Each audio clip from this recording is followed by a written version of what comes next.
CA final की पास percentage May 24 के exam में ऑलमोस्ट 20% थी एंड 20,000 से ज्यादा सीएस बने थे सिर्फ इस एक अटेम्प्ट में, which was the highest number ever. और आज से 20 साल पहले सीए फाइनल की पास परसेंटेजेस सिर्फ 3-4% के अराउंड होती थी। सो डज दिस मीन कि सीए आसान हो गया है, और is it not as tough as it used to B?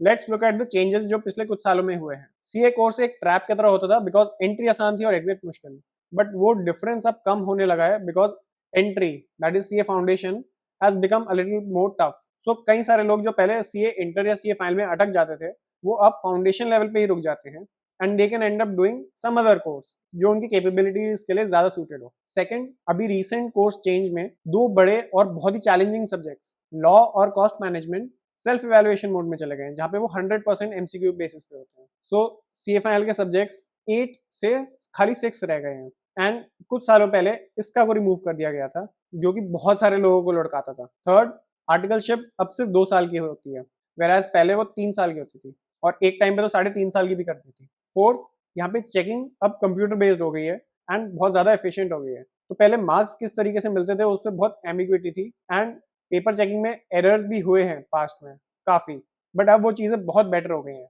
Plus अब सीएफआईएल के सब सब्जेक्ट्स में 30% एमसीक्यूज आ चुके हैं, which is a big deal. मेरे टाइम पे खाली थ्योरी सब्जेक्ट्स में एमसीक्यूज आए थे, प्रैक्टिकल सब्जेक्ट्स में नहीं थे, एंड इवन देन वो एमसीक्यूज ने कितना भला किया है मेरा, वो मैं जानता हूँ। अपार्ट फ्रॉम दीज चेंजेस, जो कॉन्सेप्ट्स पढ़ाए जाते हैं सीए में वो बहुत ज्यादा मुश्किल नहीं है। दिक्कत यह है कि कोर्स बहुत ज्यादा वास्ट है और एक ही क्वेश्चन में ढेर सारे कॉन्सेप्ट अप्लाई होते हैं, तो वो थोड़ा कॉम्प्लिकेटेड हो जाता है और टफ हो जाता है और सिली मिस्टेक्स ज्यादा होती हैं। और क्योंकि कोर्स इतना वास्ट है और मेमोराइज इतना ज्यादा करना पड़ता है, तो आप एग्जाम डे पे काफी चीजें भूलने भी लग जाते हैं। But it is manageable and it is crackable, even UPSC is crackable. आपको कॉन्सेप्ट से फोकस करना है, इंस्टीट्यूट के मटेरियल को रिस्पेक्ट करनी है एंड मॉक टेस्ट देके अपने आप को पहले से टेस्ट करना है, और आपको कंसिस्टेंट रहना है अपनी पढ़ाई में।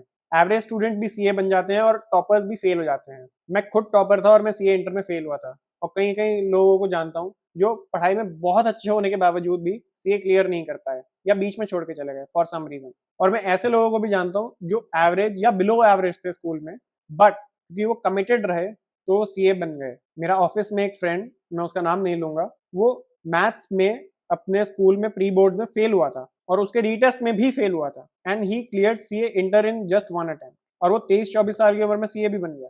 इट्स ऑल अबाउट कमिटमेंट, एक जज्बा होना चाहिए, हाफ हार्टेड एफर्ट्स नहीं चलेंगे यहाँ पे। So yes, CA is doable. However, doable का मतलब आसान नहीं होता। Less than 1% of the people who enter CA foundation and up becoming CA.